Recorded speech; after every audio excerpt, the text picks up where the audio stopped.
has no global culture. We don't have a global language, global government, global religion, global culture. Correct.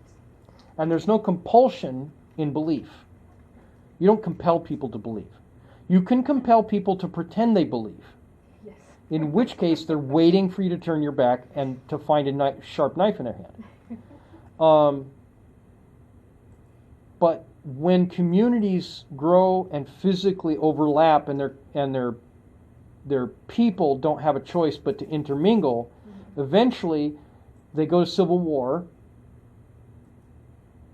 and then they homogenize, or they homogenize. I mean, it just kind of works out either one way or the other.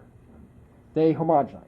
And the likelihood of civil war is in direct proportion to the compatibility of the cultural functions. For instance, marriage. Apparently, in a big part of Western culture, if you go into a donut shop and order a chocolate donut, very shortly you will meet an African American, possibly the opposite sex, unless they think you're gay. I don't get that. It's a meat market thing. I figured it out in Detroit. I went into a donut shop in a predominantly black neighborhood. Okay. And I'm the white guy Muslim who walked in to your Arab Indian mix bad neighborhood masjid to pray. And they all looked at me like, where did you come from? Okay. I went into the donut shop. I ordered a Bavarian cream. The very dark-skinned black lady behind the counter gives me the biggest dirty look. And I'm like, what? What did I just do? I would wonder the same thing if I were you. Okay. But we have social communication in mating rituals and in social constructs that most people don't see. Used to be in certain cultures, if you had a flower on one side of your head, you were available. If the other side, stay away, because my boyfriend will kick your ass. Okay. There's a lot of that. If the incompatibility of all these different kinds of things besides that, how you do business, how you trade. In South Korea in 1984, the way to do business was one, to be Korean. If you're white, somehow it doesn't work quite the same. You walk into a business and you say, how much is that? The guy says how much it is, which of course he's going to lie to you and say it's like 3 times what it is, because that's culturally what they do. It's not being dishonest. It's the game they play. Right. Your first job to say, you try and insult me, I am gone. Right? And he goes, no, come back. I give you a little deal. You're special. I like you. Okay, like this. And you go back and forth, and you find the middle ground. Yeah, but as a white kid from Arizona who's used to price stickers, it's very confusing. Right? Yes. It's real confusing when you don't know this social reality. Right. And that's what we call culture shock. Yeah. Now we have multivaried culture shock on critical issues all over the world, all at once. We have Central African refugees with no couth showing up in Sweden and France and taking over neighborhoods. And being hypocritical even about their stated religion. Just craziness happening all over the world. Okay? And this makes everybody all kinds of messed up.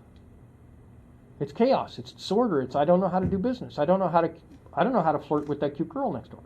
I don't know how to do that. How do we do that? Do I go talk to the dad? Do I talk to the girl? Do we just ignore the family like we kind of classically did in late Western America before all this kind of stuff started to happen? And you look at Iranian culture. What was the guy's name? It was a travel guide, TV guide.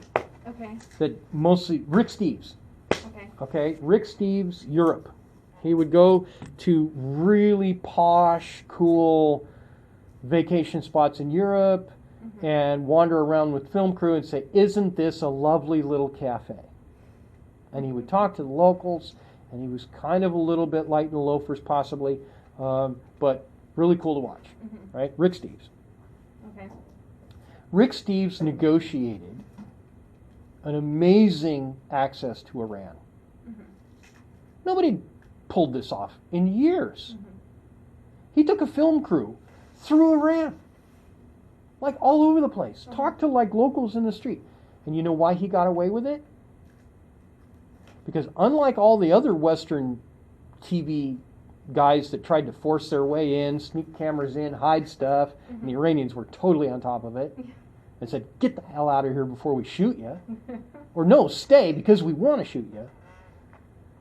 He said, I'll go along with the guide, whatever rules you want, that's fine. He's just like really easygoing kind of guy, right? And there's this one clip that doesn't show up. It's edited out of some of the later displays of the same film. Okay. Where he talks to this older Iranian lady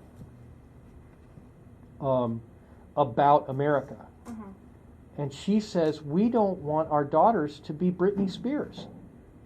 This was filmed at exactly the same time as Britney Spears was big on television for falling half naked and drunk out of her mind at a gas station. Okay. Out of her car. I remember that. Yeah. Okay? And so you take a very conservative Muslim mother who loves her daughters and wants to marry them to good men after the men go through the tests of bravery and honesty, where valuable things are dropped in front of them in the street when they're not looking, and if they pick it up, they're bad. And if they stand up to a fight, then okay, maybe you're good enough for my daughter. And they look at Britney Spears and say, "That's America." And you can totally understand why nobody from the West, politicians or anybody business, can get anywhere in Iran, because they don't understand Iran. And Rick Steves, who is very probably gay, is very Western, loves wine, he goes to Iran and says, "I'll play by your rules. I get it. It's your neighborhood. I'll be just sweet as pie." And they say, "Sure, okay, come on." Right? Because that's... Right. It's the soft push on the door versus the shove. Yeah. And imagine if you have a slow hinge, if you ram the door, you don't get anywhere. It's like non-Newtonian fluid. Yes. Right? Yeah. Rick Steves gets through the non-Newtonian fluid because he just goes, "Okay, I'll just pick the thing out of the bottom of the pool of non-Newtonian fluid." And the other guy takes a sledgehammer and he can't hit the bottom. Right. Yeah. And those kinds of things are affecting how we manage our world. Yes. And we're trying to figure out not how to find a middle ground, but what are the rules going to be? What are the social norms going to be? Not in 100 years, but 10, 5, tomorrow.